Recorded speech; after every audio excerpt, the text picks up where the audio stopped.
Olá, bom dia. Bom dia.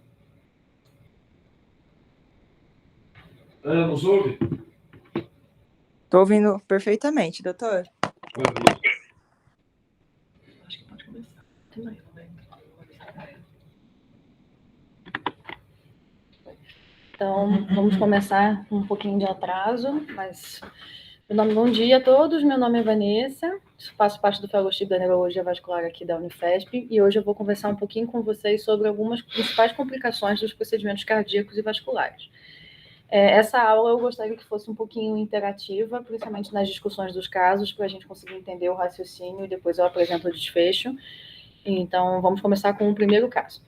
Então, esse caso é de um paciente do sexo masculino, de 56 anos, que estava internado no hospital para a realização de um cateterismo cardíaco diagnóstico, por conta de uma piora dos sintomas que ele apresentou do quadro prévio dele de uma insuficiência cardíaca. Durante o procedimento, ele teve uma alteração neurológica, que começou a não responder a comandos, mesmo estando em vigília, e também foi notado um quadro de uma afasia de uma hemiparesia direita. Prontamente, a equipe da neurologia foi avaliar o paciente no setor da emergência, e foi constatado o NIH de 20, e ele foi levado com urgência para tomografia.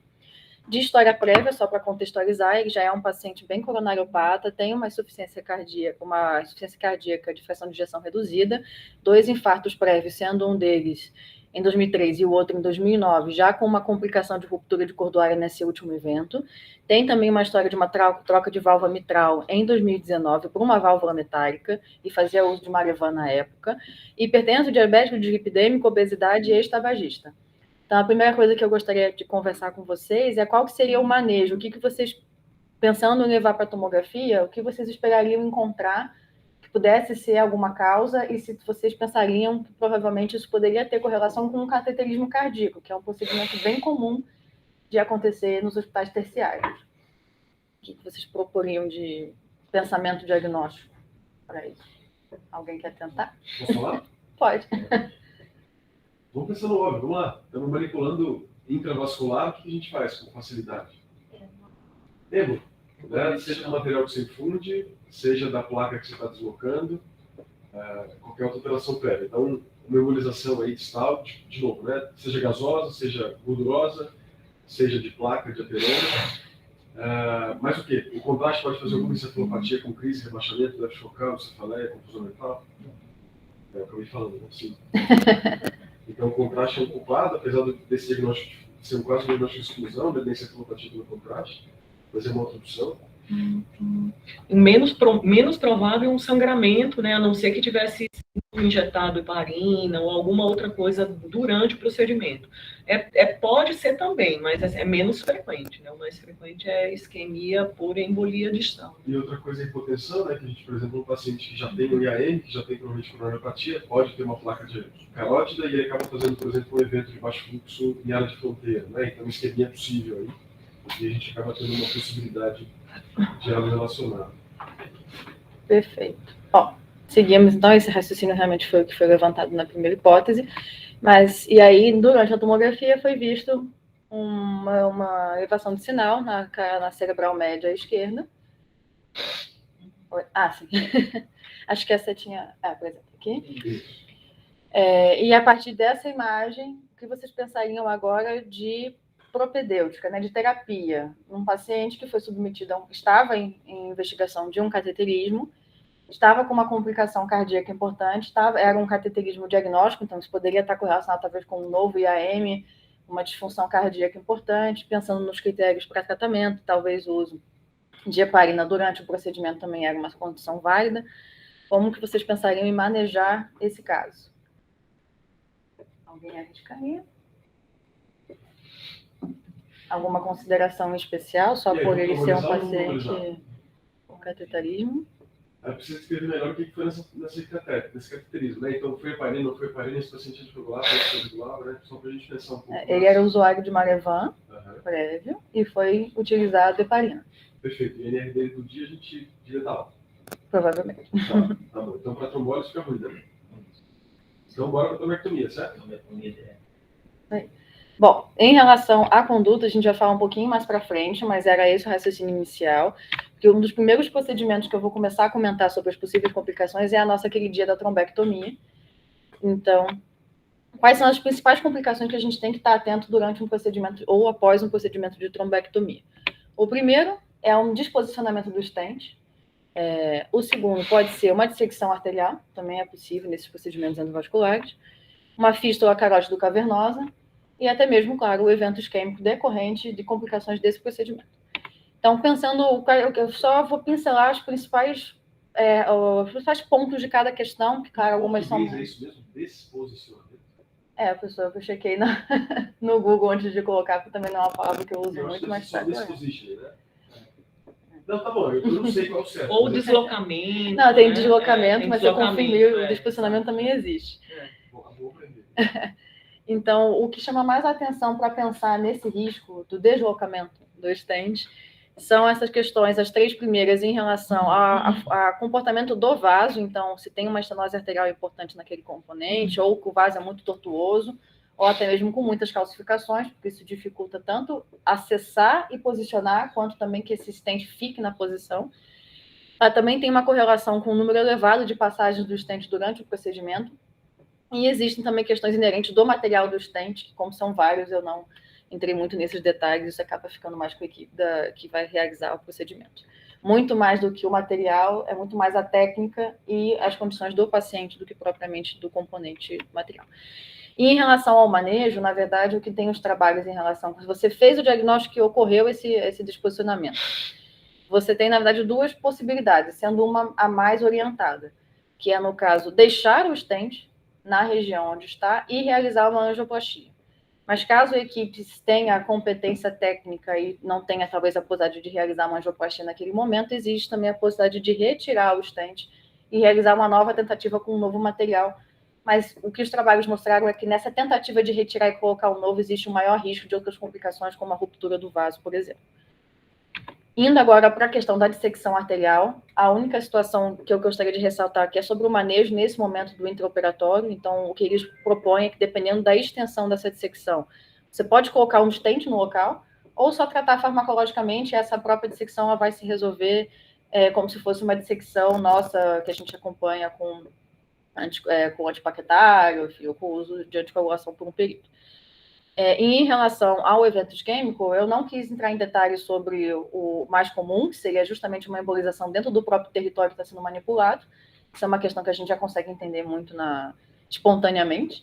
Mas eu queria só relembrar que também existem outras duas possibilidades, que uma é uma embolização por um novo território, que pode acontecer em até 8,6% dos casos. E nesse caso do novo território, existe uma complicação que é justamente uma região onde não tem a possibilidade de ter a abordagem imediata durante o procedimento, porque justamente não está ali o catéter. E também existe a chance de uma reoclusão. E aí a porcentagem dos estudos é muito... esse período, né, de porcentagem é bem variado por conta da qualidade dos estudos e da metodologia. Então, isso acabou entrando de 0,6% até 6% de risco de reoclusão. Que, inclusive, nós tivemos uma paciente do projeto do Resilient que teve como suspeito uma reoclusão após o procedimento. Indo agora para os procedimentos cardíacos, o primeiro que eu gostaria de trazer é a revascularização, até porque é um procedimento bem comum na nossa prática. O que a gente espera que ocorra, principalmente nessas situações, é um evento isquêmico, mas existem outras duas possibilidades que é muito ressaltado nos trabalhos, mas é que eu não vou entrar em detalhes aqui, que é o delírio e o déficit cognitivo. Então, aqui eu quero abordar principalmente o evento isquêmico. Também vou entrar mais para frente com outras possibilidades, até porque se eu entrar em detalhes de como manejar e como diagnosticar um delírio, a aula vai acabar só no final da tarde. E também o déficit cognitivo é uma questão que ainda não está muito bem estudada. Essa cerveja aqui é bem boa, tá? É o delírio? Eu tirei o tremem só para não dar uma confusão. Então, do evento isquêmico, o que eu gostaria de ressaltar é que dentro do procedimento, só a maior porcentagem que eu encontrei foi em torno de 2%. Em parte, isso se deve pela melhora da técnica, pela maior facilidade hoje em dia de ter um treinamento melhor para esse procedimento, então isso acaba reduzindo os riscos. Mas alguns trabalhos também ressaltaram que isso poderia ter também por um componente de subnotificação. Porque a maioria desses pacientes pode também apresentar eventos assintomáticos e que não tem uma busca ativa por ressonância desses eventos só posteriormente. E também lembrando que mesmo que seja menos de 2% dos procedimentos de revascularização, 40% desses casos acontecem no intraoperatório. Também existem trabalhos que tentaram comparar algumas realidades, então eles colocaram entre a revascularização junto com os pacientes que precisam realizar uma troca valvar. E foi demonstrado que quando existe a manipulação de válvula mitral ou aórtica, existe um risco de até 4% do evento isquêmico acontecer.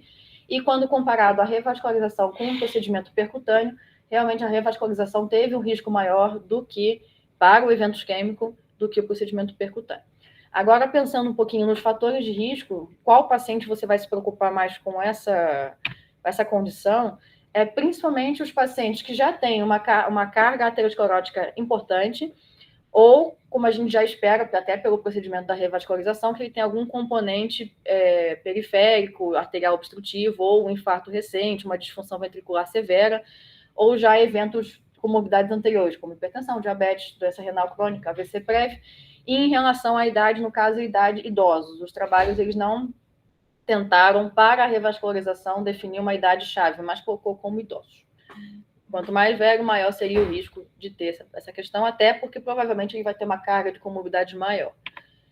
Pensando agora nos mecanismos decorrentes do AVC isquêmico com a revascularização. Como a gente também acabou discutindo isso com o cateterismo, realmente a maior porcentagem dos casos é com a embolização, que é em torno de 60%, e dentro desse grupo da embolização, o que mais tem correlação é pela própria manipulação do vaso, então, principalmente se for da aorta ascendente ou durante uma construção de uma anastomose coronariana, mas também a gente sabe que a prevalência de um novo episódio de FA durante esses procedimentos cardíacos é importante, então acaba sendo também uma causa expressiva de embolização, mas a gente também tem que lembrar que outras situações menos comuns, como, por exemplo, só por uma alteração de fluxo do segmento aórtico durante o procedimento ou uma válvula doente ou calcificada, manipulando ou não, também pode levar, e a mais rara de todas, que é a embolização gasosa, para esse tipo de procedimento. Indo logo em seguida, por torno de uns 9% a 10%, a gente tem justamente os quadros de watershed, né, que seria ou por uma estabilidade hemodinâmica intraoperatória levando a uma hipotensão, quanto pelo próprio baixo débito cardíaco, seja prévio, seja também durante o procedimento, que é necessário, às vezes, ter o uso de beta-bloqueador. E existe um terceiro mecanismo que é estudado, porém não tem uma porcentagem adequada, mas que alguns trabalhos já levantam a bola como talvez algo associado, que é o aumento da resposta inflamatória no pós-operatório. Isso vale também até para outros procedimentos cirúrgicos, não só a revascularização, que levaria à tríade de Virchow, enfim, ao aumento das questões inflamatórias, que aumenta a permeabilidade da barreira hematocefálica, a formação de estase, enfim, entre outras questões que podem levar à formação do trombo. Indo agora para o AVC hemorrágico, também pode acontecer na revascularização, mas bem menos comum, isso é em torno de 1%. E aqui o que chama a atenção é que, quando comparado entre a percutânea e a revascularização, a percutânea ela teve um risco maior. E aí também, por conta da metodologia dos estudos, eu tive porcentagens de 8% até 46% de risco durante a percutânea para os eventos perioperatórios. E isso decorre muito das características do procedimento, da equipe, da experiência com o procedimento em si, e também do uso ou não das medicações prévias ou intraoperatórias. Indo para uma outra complicação plausível desse procedimento, também temos as neuropatias periféricas, que podem corresponder até a 15%. E nesse caso, eu coloquei só os mais acometidos em ordem decrescente, então o principal é o plexo braquial, seguido do nervo frênico e do nervo laríngeo recorrente safeno, que é bem menos comum. Às vezes, o nervo frênico só é encontrado a lesão por radiografia de tórax, até mesmo depois de um desmame difícil da ventilação mecânica, então tem que ficar atento a essa possibilidade. O plexo braquial já é um pouquinho mais fácil quando o paciente está desperto. E os mecanismos, ele está envolvido principalmente com as abordagens cirúrgicas. Então, se esse paciente foi submetido a uma esternotomia, a uma retração external, ou dissecção de artéria mamária interna, ou manipulação da veia safena, a gente tem risco de ter essas lesões. E em relação a um outro componente, que é uma lesão por hipotermia, esses pacientes eles acabam precisando ter uma hipotermia induzida cardíaca, e isso pode acabar lesionando alguns nervos, principalmente o nervo frênico. Indo agora para a nossa outra queridinha, muito polêmica, porém não entrarei em tanta polêmica com ela hoje, não é o foco, é a abordagem carotídea, que no caso seria, eu vou trabalhar ou com angioplastia, mas principalmente com a endarterectomia, que é a que mais tem estudos trabalhando essas complicações neurológicas. Vindo para a endarterectomia, quais as principais complicações que você pode esperar desse procedimento? O evento isquêmico, como a gente já imaginava, um evento hemorrágico, crises convulsivas, síndrome de hiperperfusão cerebral, lesão de nervo craniano e o nosso delírio, novamente, está aí sempre presente. Então, sobre o AVC isquêmico, o que a maioria dos trabalhos comentou foi sobre o estudo CRASH, apesar de a gente também tem outros estudos que também usaram essa comparação. No CRASH, ele fez uma comparação entre a colocação de stent e a realização de uma endarterectomia, mostrando que a incidência do procedimento por um evento isquêmico em 30 dias é maior na colocação do stent, assim como a sua gravidade. Não é a mesma situação para o evento hemorrágico. E de fator de risco, o que foi mais encontrado era já em pacientes que teriam lesões prévias extra ou intracranianas, junto com uma circulação colateral ruim. Em relação aos mecanismos que levam ao isquêmico, novamente nós temos a embolização, sendo que aqui ele divide entre a precoce e a tardia. Como assim? Os trabalhos não definiram o tempo, no caso, o que é considerado precoce e o que é considerado tardio. Mas a maioria considerou uma média de 7 dias para precoce, que seria justamente decorrente da manipulação cirúrgica. Mas a tardia, você já teria que considerar que, além de uma embolização do próprio sítio cirúrgico, também pode ter sido por uma nova fibrilação atrial, já que ela também pode ter correlação com o procedimento. Junto com isso, nós também temos a trombose do sítio, né, e também a própria reoclusão após a abordagem cirúrgica, e também tem uma associação com o tempo de clampeamento aórtico.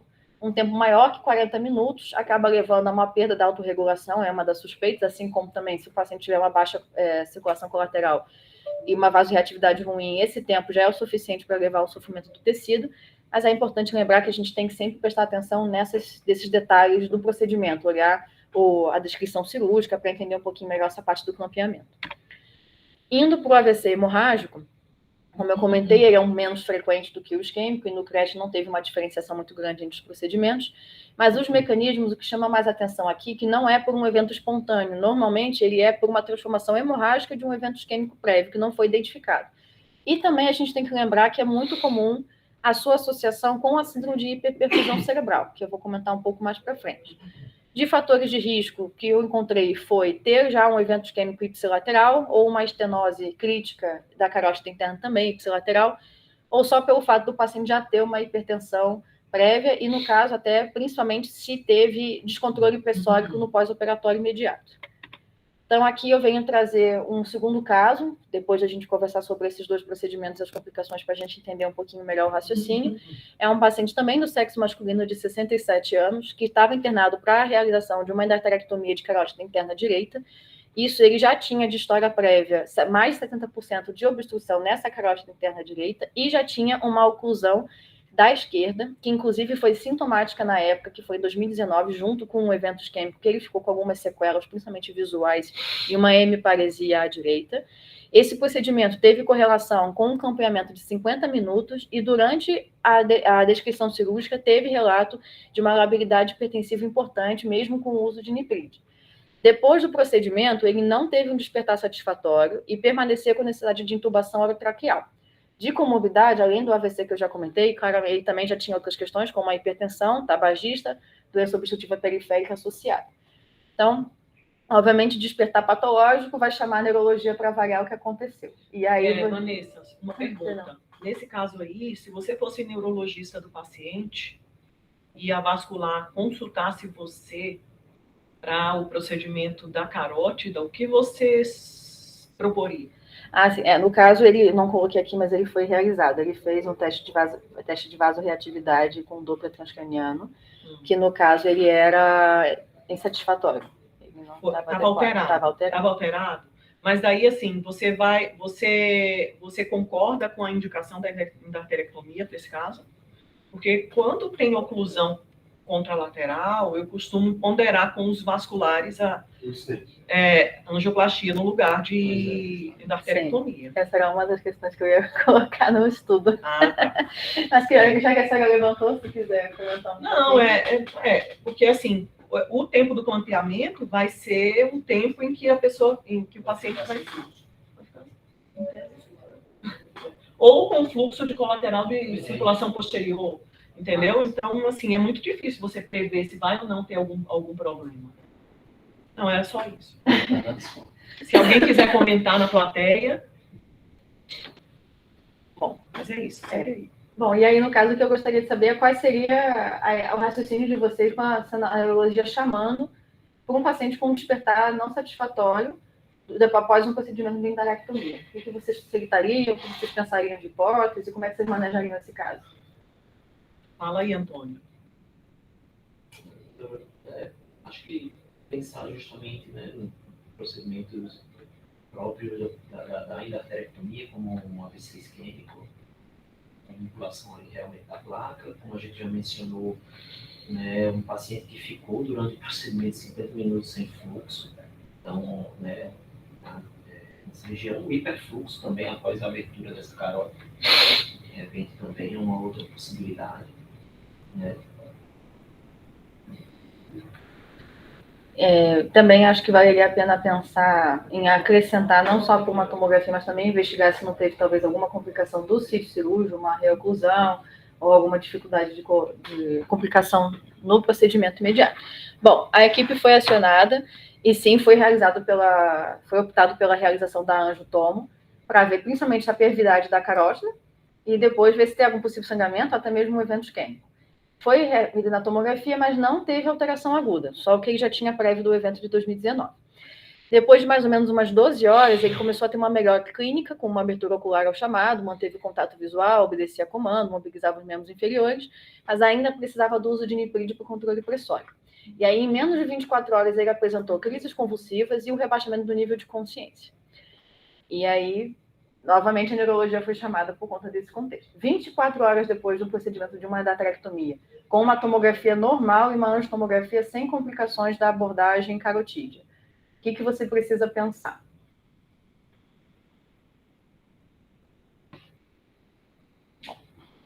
Ou expandiu o hematoma.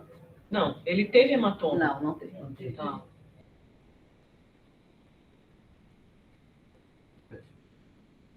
Hiperperfusão, né? Síndrome de hiperperfusão. Lembrando que se você puder fazer uma RNA para te dar mais certeza, melhor, né? Uhum. Porque a gente aqui está um pouco perdido aí, no sentido da sensibilidade da tomografia e mostrar alguma coisa a mais, né? Mas a hiperfusão acaba entrando, sem dúvida alguma, até porque ele já estava com nipride pré, com uma refrataridade pressórica anterior, né? Então, essa é uma característica bonitinha desse paciente que adoram, até porque ele tem um breathing hold ruim, né? Então ele vai tolerar mal esse fluxo a mais, né? Então, ele fez a tomografia, e essa foi a tomografia em 24 horas, sendo que ele já teve uma de 12 horas a princípio normal. Realmente teve. E aí, esse caso eu trouxe para... Ele pegou o cerebral anterior, a direita, média direita e média esquerda. Isso aí. É que a lesão do lado esquerdo já era prévia. Tá, Porque ele já teve o AVC prévio em 2019 e essa já era a lesão antiga que ele tinha. A lesão nova a nova é a direita, que é a ipsilateral à abordagem cirúrgica. Pegou anterior aí. Essa aqui é anterior pouco. Foi média completa aí. Pegou pouco posterior, bonitinho, e anterior bonitinho. Fechou a média. Então, esse caso, infelizmente, acabou evoluindo para a morte encefálica. Mas o que eu quis trazer aqui é, primeiro, existe um trabalho que ele tentou colocar, meio que assim, parece um pouco óbvio, mas é importante ressaltar, e eu vou lembrar também um detalhe específico sobre o infarto hemisférico nessa situação. Então, aqui ele bota meio que um fluxograma para qual que seria seu raciocínio para pensar em abordagem. Se o paciente já teve uma intolerância ou um novo déficit durante o campeamento intraoperatório, imediatamente você tem que realizar um shunt, mudar a técnica cirúrgica, avaliar o que está acontecendo. Esse paciente não é candidato a prosseguir com o procedimento em si. Se o paciente apresenta ou uma deteriorização clínica depois de você abrir o camp, né, o campeamento, ou durante a monitorização, seja por Doppler, seja por eletroencefalo, mostrar sinais de embolização ou de piora metabólica, enfim, cerebral, é ideal que você realize uma angiografia perioperatória e, nesse contexto, caso realmente identifique uma obstrução, pensar ou num tratamento medicamentoso com trombólise intraarterial ou mecânica, já que você está dentro desse procedimento aí. E aí, quando você vai depois, o paciente teve um despertar adequado e teve uma piora clínica subsequente, a primeira coisa é tentar realizar uma tomografia com perfusão. Esse estudo ele relatou que no centro deles era mais rápida a tomografia, claro que a ressonância também teria lugar aqui, mas é bem mais difícil de se conseguir. E aqui ele colocou algumas possibilidades. Se for só uma oclusão da carótida interna, reoperação imediatamente. Se tem a oclusão da carótida, mas também tem a estenose de M1 associada, o ideal é que você faça uma associação da abordagem endovascular e considerar a reoperar a carótida pela endarterectomia. E se for só a estenose de M1, e só pelo procedimento endovascular. E aqui o que eu quero ressaltar só é que esse trabalho também mostrou que nos infartos hemisféricos, mesmo que você identifique com 6 horas os sintomas, mais de 50% da população estudada não tem um desfecho satisfatório, permanece com o NIH elevado e o ranking elevado. Então, mostrando que isso, inclusive, em pacientes que tiveram o diagnóstico com menos de 2 horas, com 1 hora, mostrando que realmente esse grupo de pacientes, não, mesmo que você abra o vaso, não espere que ele vai ter uma melhora satisfatória clínica. E aqui, justamente, o que a gente imaginou que tem acontecido com esse nosso paciente foi uma síndrome de hiperperfusão cerebral. Realmente, nos trabalhos, ela é uma condição rara, muito mais associada à endarterectomia, mas, em parte, foi porque a maioria dos estudos utilizados da endarterectomia eram antigos, ou seja, tinham mais riscos de complicações por ainda não ter uma técnica bem estabelecida. Mas, hoje em dia, a gente já sabe que essa síndrome ela pode acontecer com trombólise, com trombectomia, com passagem de bypass, seja extra ou intracraniano, angiografia e a cirurgia cardiotorácica para estenose aórtica. Então, não pensem só na endarterectomia na hora de cogitar essa síndrome como uma hipótese. Aqui, alguns detalhes, ela acaba sendo realmente a maior causa em quadros convulsivos pós-endarterectomia e está muito associada com picos hipertensivos. A gente já juntou essas duas possibilidades no caso anterior, que desde o intraoperatório ele já estava com essa labilidade pressórica. De patofisiologia, o que a gente tem ainda não está bem claro, mas eles consideram que pode ser por uma perda de autorregulação cerebral, junto também com a perda da funcionalidade do reflexo barorreceptor. Também tem uma associação com prejuízo do reflexo trigêmeo vascular e também por lesões radicais livres, que todas, no geral, ou vão interferir com a perda da barreira hematocefálica, levando, enfim, as questões inerentes a isso, radicais livres com lesão celular, com edema difuso e também com a própria proteção cerebral pela autorregulação pressórica.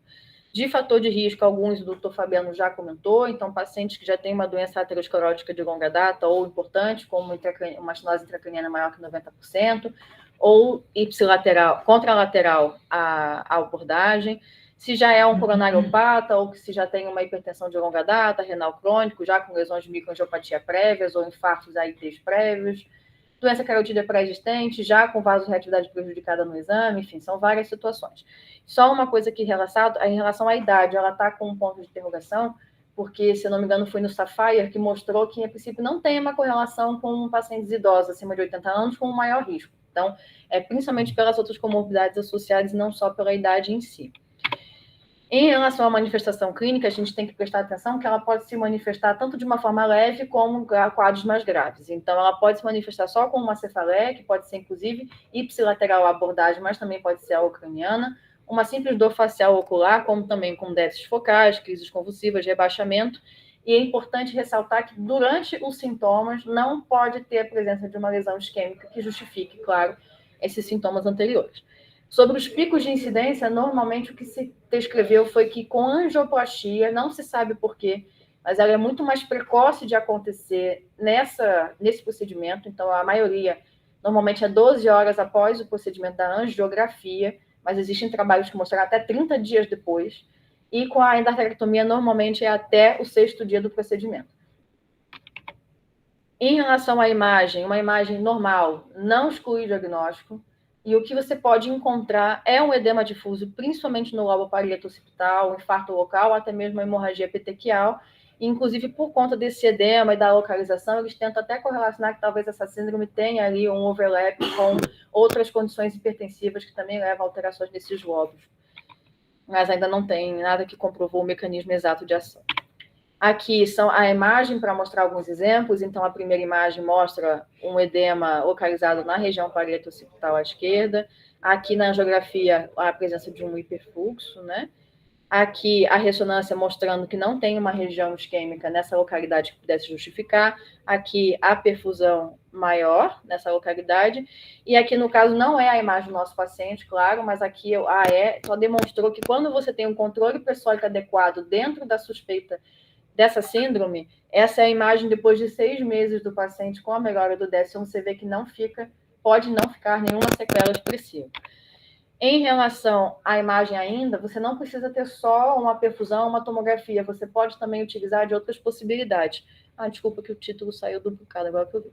Mas seria usando um Doppler transcraniano, que ajuda bastante, até pela facilidade e pelo método ser não invasivo, e você vai encontrar realmente um aumento das velocidades nessa região.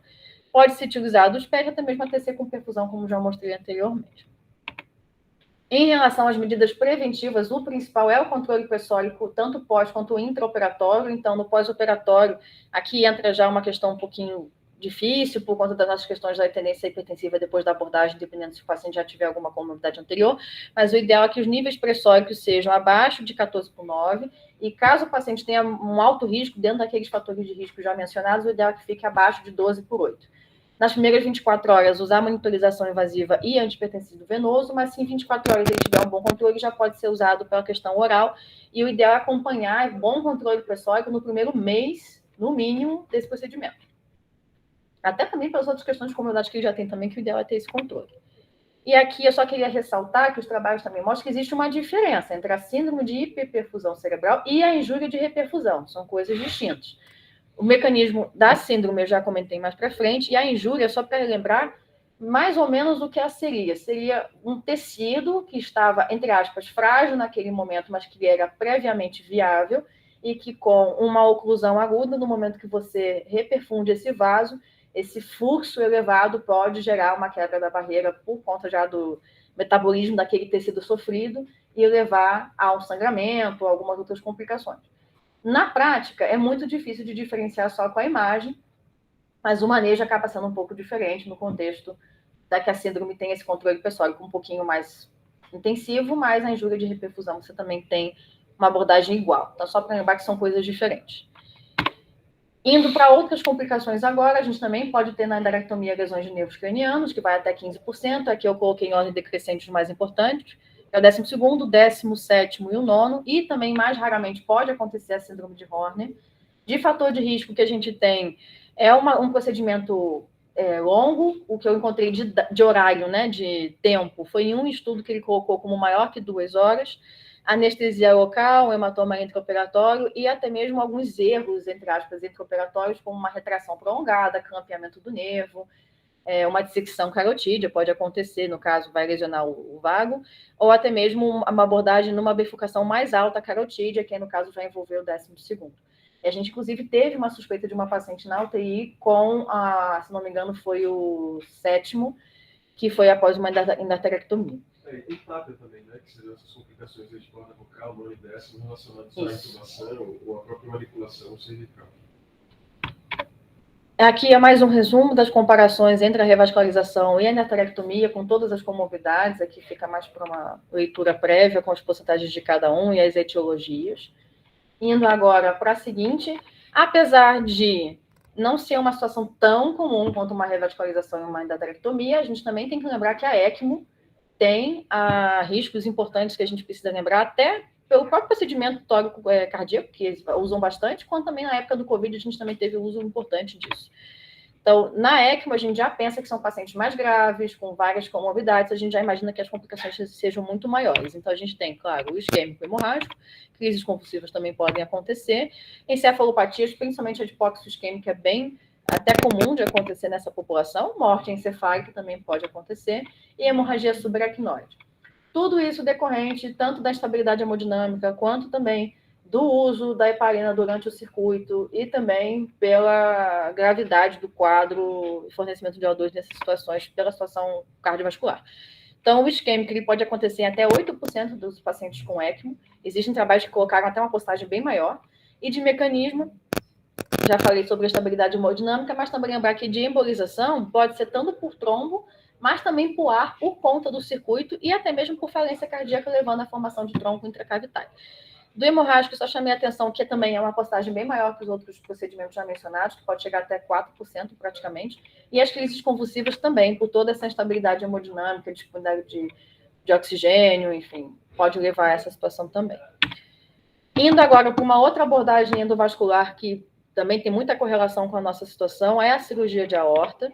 Aqui, o que eu quero chamar a atenção, principalmente, é para o infarto medular, já que eu já comentei que também, pela manipulação de aorta ascendente, pode gerar o AVC isquêmico, então não vou entrar em mais detalhes sobre isso.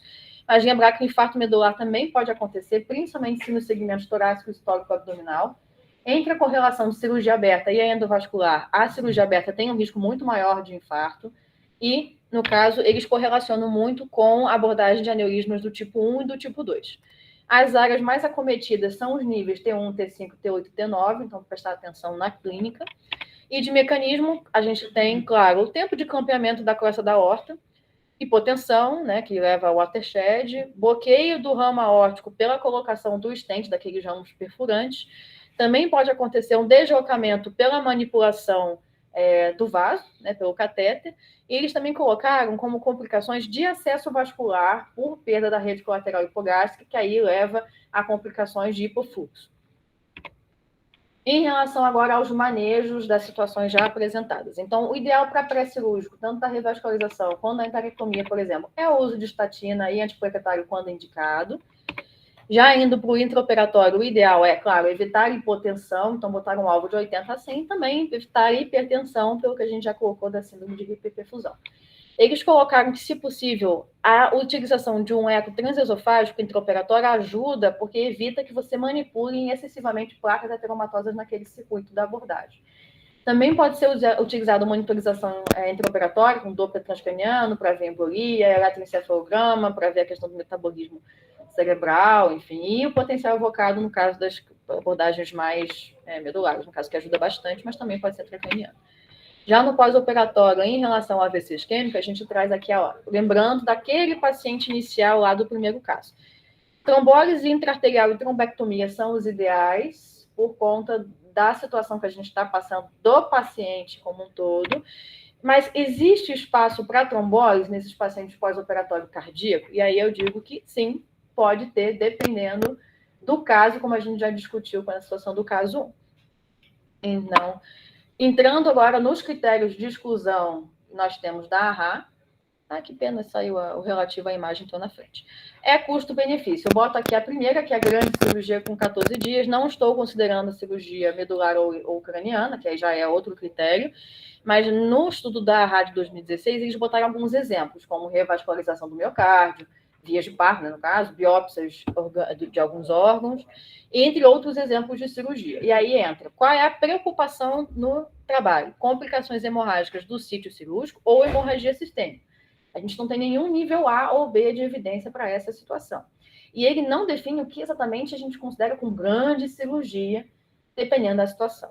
Então, esse paciente, por exemplo, do cateterismo cardíaco, se talvez ele não tivesse o INR alterado com a questão da heparina, como foi, na verdade, o nosso caso aqui do serviço, que ele não tinha o INR alterado e a heparina foi baixa, o doutor Fabiano optou por trombolizar e esse paciente conseguiu revascularizar o vaso, não precisando da trombectomia em seguida, mesmo entrando para o estudo do resíduo.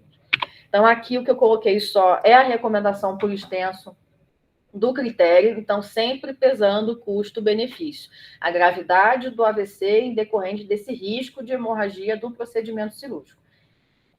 Eu vou passar todas as contraindicações, depois eu queria ouvir de vocês o que vocês já passaram, o que vocês têm de experiência, porque realmente essa balança às vezes é bem difícil de definir. Indo agora para outra situação, como eu comentei, daquele primeiro paciente, ele estava indo para um cateterismo diagnóstico, então ele poderia ter tido uma síndrome, um infarto agudo, por exemplo, ou recente, pelo menos. E aí o que entra dentro desse critério? As preocupações é a formação de um trombo ventricular, uma pericardite pós o infarto, ou até mesmo a ruptura cardíaca e, consequentemente, as complicações hemorrágicas decorrentes dessas preocupações. E aqui eu coloco o que temos nos trabalhos, então o primeiro diz também, de novo, se o paciente está ao mesmo tempo, né, com o IAM e o AVC, você vai tratar com a dose para o AVC da alteplase e depois você não está contraindicado fazer, por exemplo, uma angioplastia percutânea ou até mesmo a colocação de um stent, se for a situação dessa condição do infarto. E a outra que ele coloca também é que pode ser para os AVCs com uma comorbidade maior esperada, você pode pensar em usar a alteplase, se for, no caso, os AVCs infras ou os supras de parede direita, né, no caso, ou inferior, que são regiões com menos possibilidade de formação de trombo ventricular. E fica mais, quando é da parede esquerda, né, no caso, pode ser considerável, mas todas nível C e 1A e 1B de evidência. Indo para a situação do trombo, se você já sabe que o paciente tem um trombo, mas o AVC pode levar a uma debilidade severa, você está indicada a trombólise. Mas se o AVC não for nesse contexto, já não tem benefício confirmado para a utilização, já sabendo do trombo. E, por último, em relação à pericardite, no caso, de novo, balança, AVCs importantes, pode ser razoável utilizar sabendo dos riscos e é importante chamar um cardiologista nesse contexto. E também perde benefício quando esse AVC já não é tão importante assim. Então, aqui a gente já teve paciente com trombo ventricular que foi trombolizado, já teve paciente que descobriu um trombo em seguida. Eu já tive experiência de pacientes que não foi, em outros serviços, que não foi feito o eletrocardiograma de imediato, foi trombolizado, e logo em seguida ele teve um AVC hemisférico, porque na verdade ele tinha infartado há uns 2 dias atrás, já tinha um trombo ventricular ali que não era conhecido e ele acabou indo para a morte encefálica. Então, eu queria discutir um pouquinho a experiência de vocês nesse contexto, do que vocês consideram importante, o que vocês já passaram, qual é a preocupação que vocês têm em relação a isso, porque é uma realidade importante que a gente pega desses pacientes, principalmente com a parte cardíaca e pós-procedimento, que é o tema da aula. Alguém gostaria de compartilhar algum raciocínio, alguma experiência? Não, eu sigo. Eu tenho um caso, mas eu mostro no final. Eu tenho um caso, mas não em relação a IAM, eu tenho um caso em relação a AVC. A gente bota no final. Então, vou seguindo. Se alguém lembrar de alguma outra coisa, a gente pode conversar mais à frente.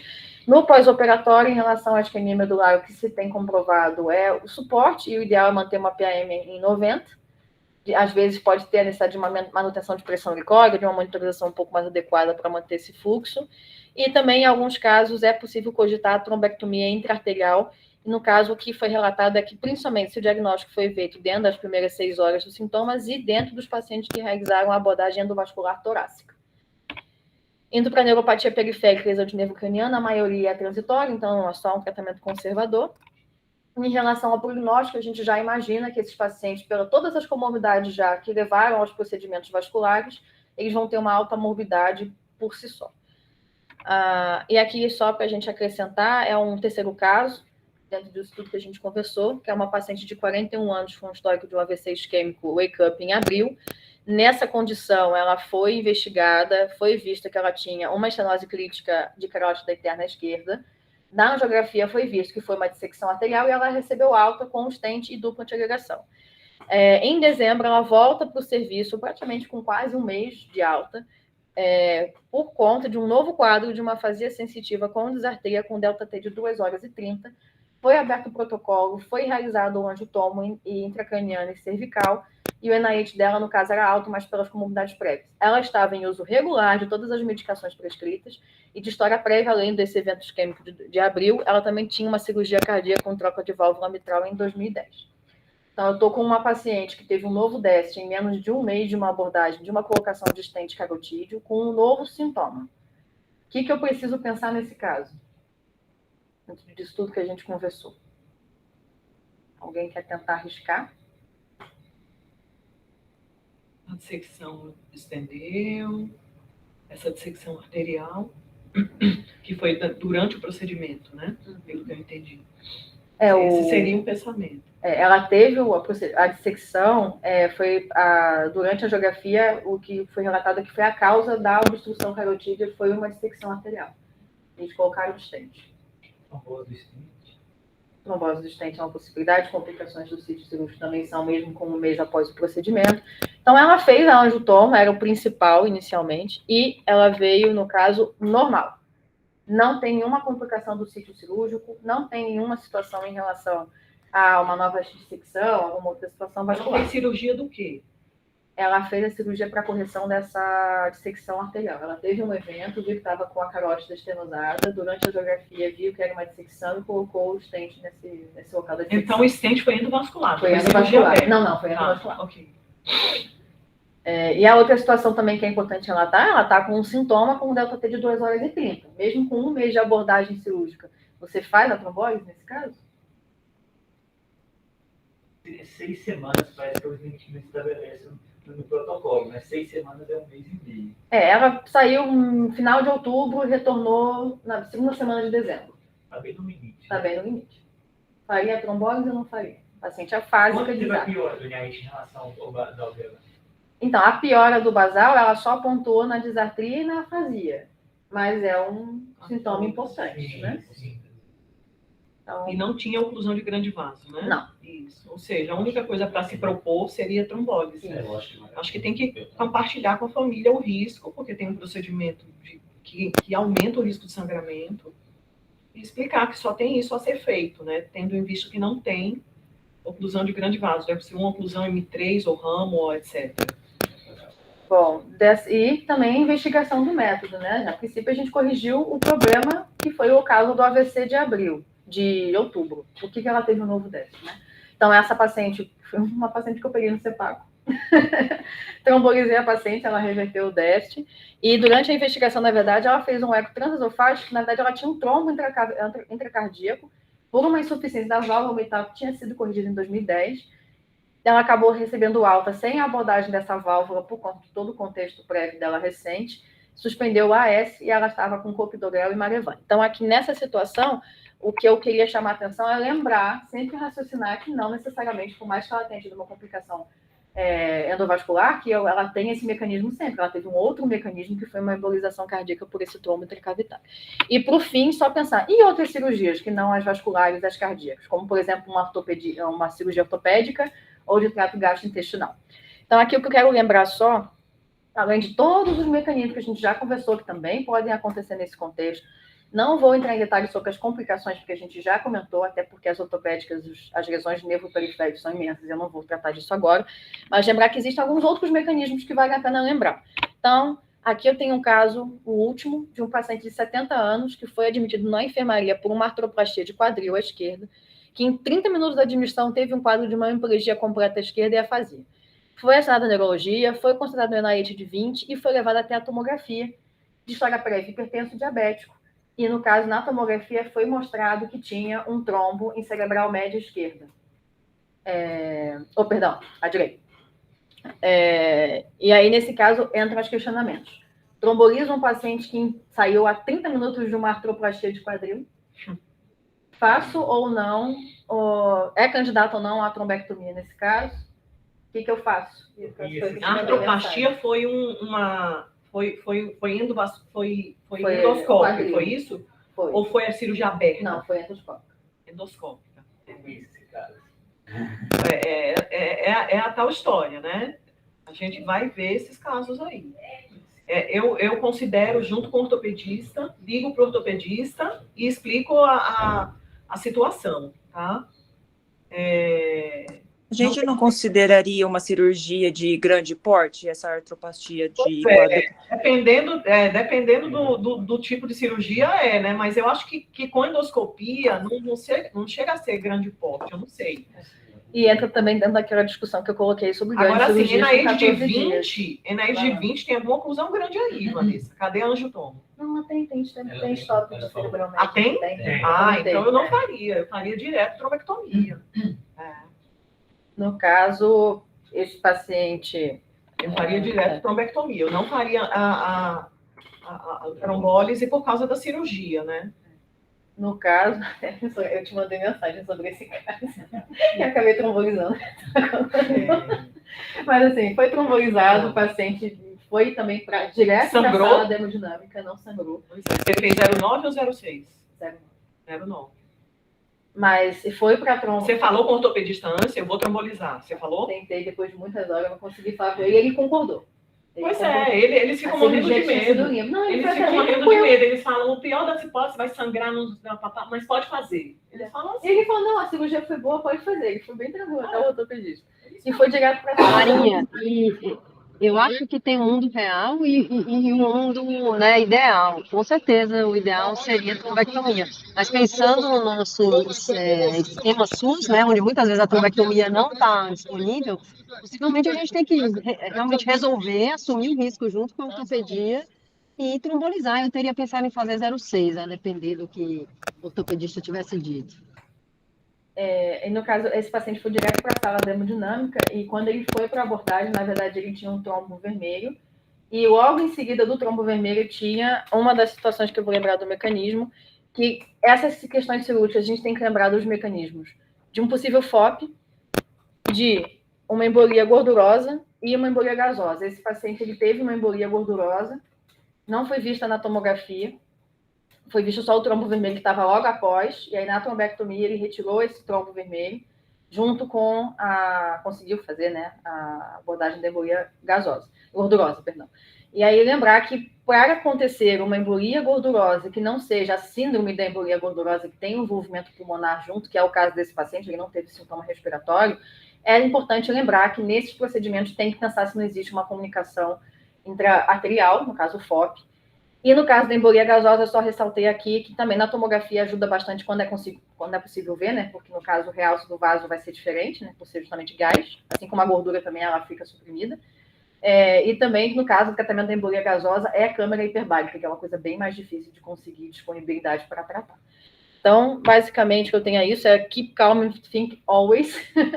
Sobre essas possibilidades, obrigada pela atenção de vocês, e aqui são só algumas das referências que eu utilizei para o caso. Estou aberta para as perguntas e se quiserem compartilhar a experiência. Parabéns, viu? A aula estava excelente.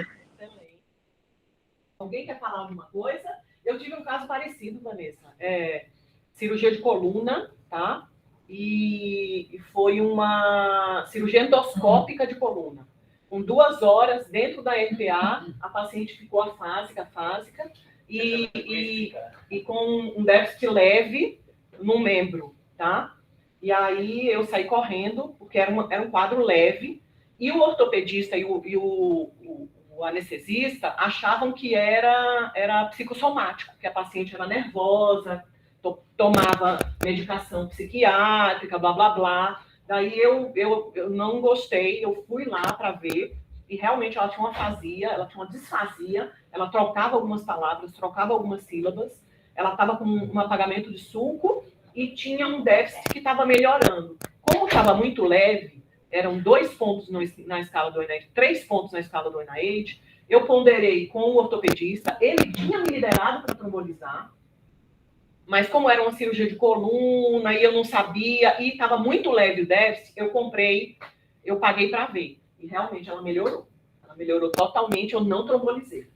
Eu não trombolizei porque era um déficit leve. Sim. Muito leve, estava melhorando. Aquela balança dos critérios. Exatamente. Fez tomo, anjo-tomo, não tinha nada. Blá. Então, assim, eu paguei para ver, mas eu fiquei com medo desse caso. Tanto que eu fiquei ali em cima. Normalmente, eu costumo, no hospital que eu faço retaguarda, a maioria dos casos eu não vou ver o doente, eu vejo a tomo remota e não vou ver. E esse caso eu fiquei morrendo de medo, eu fui lá ver. No meio da tarde eu fui lá, corri para ver, porque eu fiquei com medo. Né? Então é muito difícil esses casos, assim. E o que é cirurgia de grande porte, se o cirurgião autoriza ou não autoriza, e a gente não. Nesse caso da trombologia de quadril, ele não sangrou no tanto. Você fez trombolítica, ele não sangrou. Mas ele tinha uma circulação colateral muito ruim, então ele evoluiu com uma isquemia importante, mesmo com o delta T bom de entrada da abordagem, infelizmente. Mas alguém gostaria de comentar alguma coisa? Desconecta teu... Aqui? Tira isso, por favor. Já tirou? tirou? Já, tá bom. Vocês querem falar alguma coisa? Marita, eu queria perguntar para... Posso falar, tá vendo? Tá ouvindo? Eu queria perguntar para a Van se na investigação que ela fez, ela achou alguma evidência de literatura quanto à monitorização de cirurgia de carótida, com Doppler ou com eletroencefalo, para evitar a ocorrência de complicações sistêmicas, de complicações embólicas. Professora, na verdade, sim. Eu só não comentei porque, infelizmente, os trabalhos, a maioria, a longo prazo, no desfecho longo prazo, acima de 60 dias, não mostrou diferença no prognóstico. Mas muitos trabalhos tentam comprovar o benefício do uso, principalmente do Doppler transcraniano na monitorização para embolia, tanto para detecção precoce da embolia, quanto também para mudança, né, da conduta cirúrgica ali naquele momento, entender o que está acontecendo. Mas eu não achei de desfecho imediato. Alguns trabalhos mostraram benefício, sim, mas não é algo muito assim, uniforme nos estudos no geral, quando colocam um desfecho maior. Então, acho que até porque eles ressaltam que isso é uma coisa muito de examinador dependente, então você tem que estar... muitos trabalhos que fizeram revisão sobre isso ressaltaram que essa variabilidade é mais pelo examinador dependente, um serviço que não tem uma equipe bem estipulada de Doppler, ou que não tem muita experiência com esse exame para interpretação, para monitorar, ou que não tem disponibilidade desse exame, por exemplo, para um pós-operatório. Tem trabalhos locais que tem, pela facilidade de ter um Doppler à mão, eles faziam acompanhamento intraoperatório, pré e pós-operatório também das abordagens velotídeas, que é uma coisa que, por exemplo, aqui a gente não tem esse costume de acompanhar. Mas números mesmo eu não vou conseguir te passar, porque isso não ficou bem definido na literatura. Até para o próprio eletroencefalo, por exemplo, o potencial evocado, eles também tentaram comprovar, mas o mais utilizado é o Doppler mesmo. Vocês estão vendo Perfeito. Não, eu pergunto, né, Mara, porque assim, é um nicho que a gente não conseguiu penetrar aqui na escola, né? Então, de fazer essas monitorizações e possivelmente porque os dados... Falhou. Doutora, acho que falhou a conexão. Está falhando a conexão. Está falhando o áudio. Sua voz está Fazer cortada. aí uma ação nossa dentro do serviço de Doppler, né? Que eu acho que é ampliado para começar.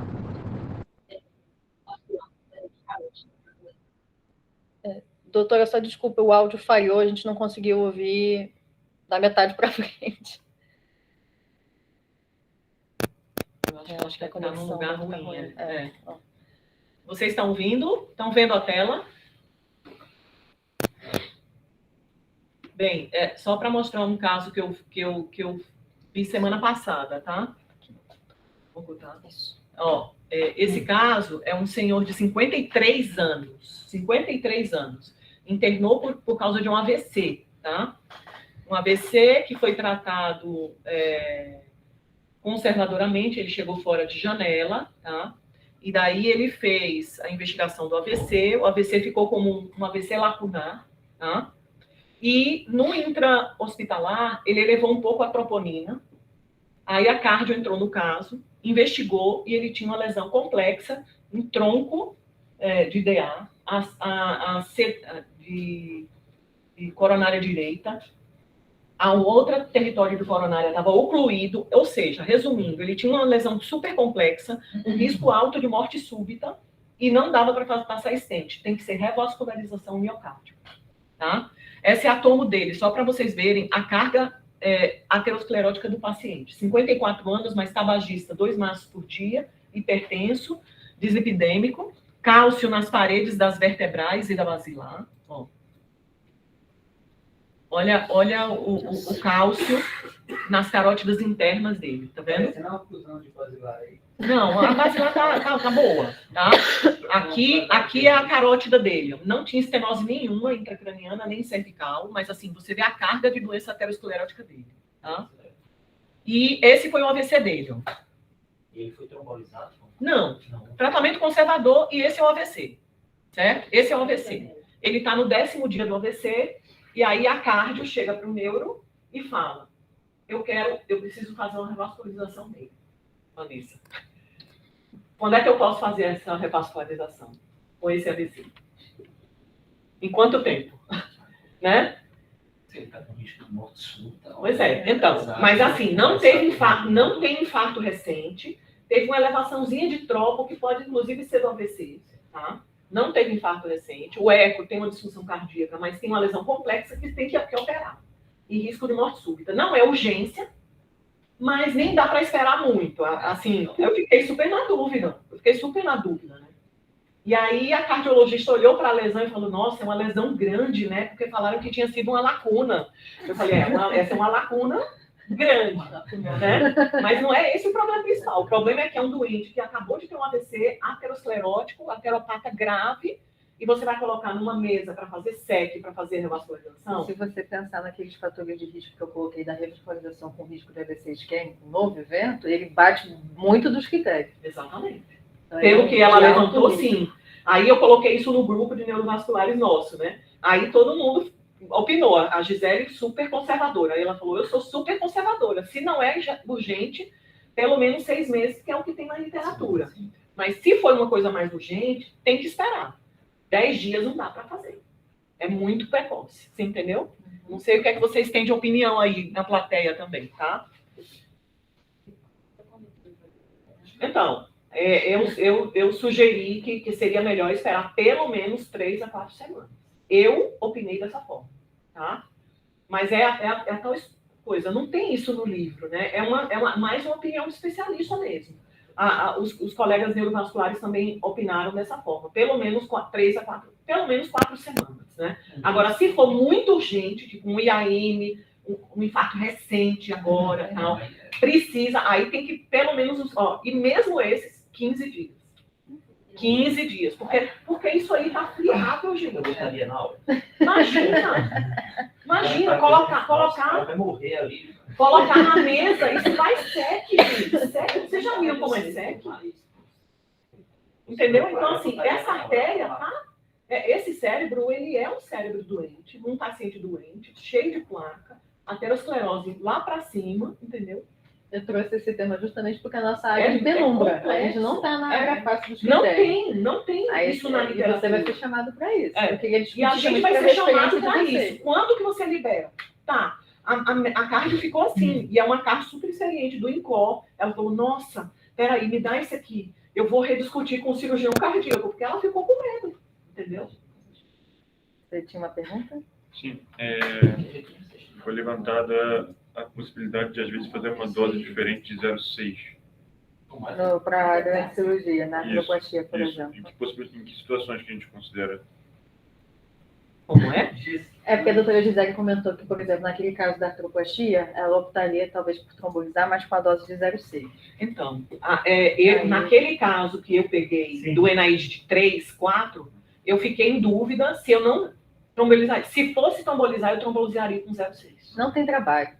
Para dizer Porque quando o você usa enxante 0,6. mostrou que 0,6 é similar a 0,9. Então, se você tem um risco maior, eu prefiro, você entendeu? Teoricamente, há algumas gestantes que não são candidatas à lobectomia. Quando você está com medo de que vai sangrar mais do que deveria, você tenta pensar no 0,6, é isso? Eu trombolizei uma vozinha de 92 anos. 0,6. E melhorou? Melhorou. Pois é. O doutor Felipe, ele fala assim, que é quando você tem indicação de trombolizar, mas não quer trombolizar. Não, muito bom o tema. Parabéns, Vanessa. Obrigada, doutora. Então, acho que é isso. Obrigada, Obrigada pela pessoal. atenção de vocês. Até pessoal. mais. Tchau, tchau.